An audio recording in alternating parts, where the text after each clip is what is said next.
నమస్తే అన్న అందరికీ నమస్కారం. ఒక వ్యక్తి 5 రోజుల పాటు సముద్రంలో ఈదాడనమాట. ఈదుతూ అతనైతే బ్రతకడం జరిగింది. వివరాల్లోకి వెళితే రవీంద్రనాథ్ అనే వ్యక్తి 5 రోజుల పాటు సముద్రంలో ఒంటరిగా ఈదుతూ సర్వైవల్ చేశాడు. చివరకు ఒక నౌక అతన్ని రక్షించింది. దీని ద్వారా మానవత్వం యొక్క నిజమైన అర్థం వెలుగు చూసింది. ఒక వ్యక్తి బతకాలన్న తపన మరియు మరొకరికి ఉన్న కరుణ రెండూ కలవడంతో మానవత్వం ఇంకా బతికే ఉందని స్పష్టమవుతూ ఉంది. వివరాల్లోకి వెళితే పశ్చిమ బెంగాల్ పరగనా జిల్లాకు చెందిన రవీంద్రనాథ్ అనే వ్యక్తి బంగాళాఖాతంలో హల్దియా వద్ద చేపలు పట్టడానికి వెళ్ళాడు. అతనితో పాటు 15 మంది మిత్రులు కూడా ఉన్నారు. అకస్మాత్తుగా సముద్రం తన అలల దిక్కును మార్చుకుంది. ఒక పెద్ద తుఫాను చుట్టేసింది. అలల తాకిడికి తట్టుకోలేక వాళ్ళు ప్రయాణిస్తూ ఉన్న పడవ తలకిందులయ్యింది. సహచరులందరూ అలల తాకిడికి ఎక్కడెక్కడో కొట్టుకుపోయారు. రవీంద్రనాథ్ ఒక్కడే మిగిలిపోయాడు. ఒకవైపు చుట్టుముట్టిన తుఫాను, మరోవైపు ఒంటరితనం. రవీంద్రనాథ్ గుండెను బిక్కబట్టుకున్నాడు. భయపడలేదు. వృత్తిరీత్యా చేపలు పట్టేవాడు కాబట్టి అతనికి నీళ్లు ఎప్పుడూ శత్రువు కాదు. అతడు తన ప్రయత్నాన్ని విడిచిపెట్టలేదు. ఈదడం మొదలుపెట్టాడు. పైన ఆకాశం, కింద సముద్రం. గంటలు గడుస్తూ ఉన్నాయి, రోజులు గడుస్తూ ఉన్నాయి.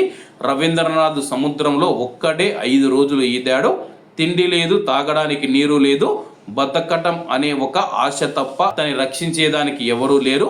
వర్షం వచ్చినప్పుడు వర్షపు నీటితో గొంతు తడుపుకోవడం తప్ప మరేమీ చేయలేదు. చావు దగ్గర పడుతూ ఉన్నది, కానీ అతనిలోని ధైర్యం అతనిని నిలబెట్టింది.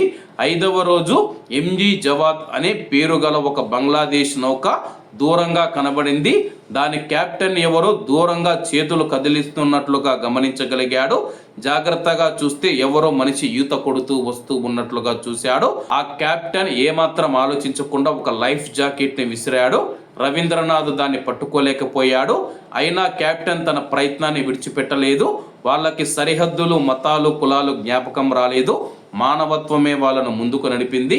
కొంత దూరంలో రవీంద్రనాథ్ మళ్ళీ కనపడ్డాడు. ఈసారి కెప్టెన్ అతన్ని గుర్తించి లైఫ్ జాకెట్ విసిరాడు. రవీంద్రనాథ్ దాన్ని పట్టుకొని నౌకకు చేరగలిగాడు. అతను మెల్లగా క్రేన్ సహాయంతో నౌకలోకి చేర్చారు. అప్పటికే అతను విపరీతంగా అలసిపోయి ఉన్నాడు. అతను నౌకలోకి చేరగానే అందులోని నావికులందరూ సంతోషంగా గట్టిగా అరిచారు. అక్కడ ఒక మనిషిని రక్షించగలిగామనే మానవత్వం కనపడింది.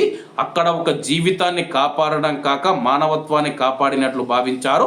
ఒక మనిషి పట్టుదల, మరొక మనిషి కారుణ్యం ప్రపంచానికి మరింత ముందుకు తీసుకువెళుతుందని ఈ ఘటన రుజువు చేస్తూ ఉంది.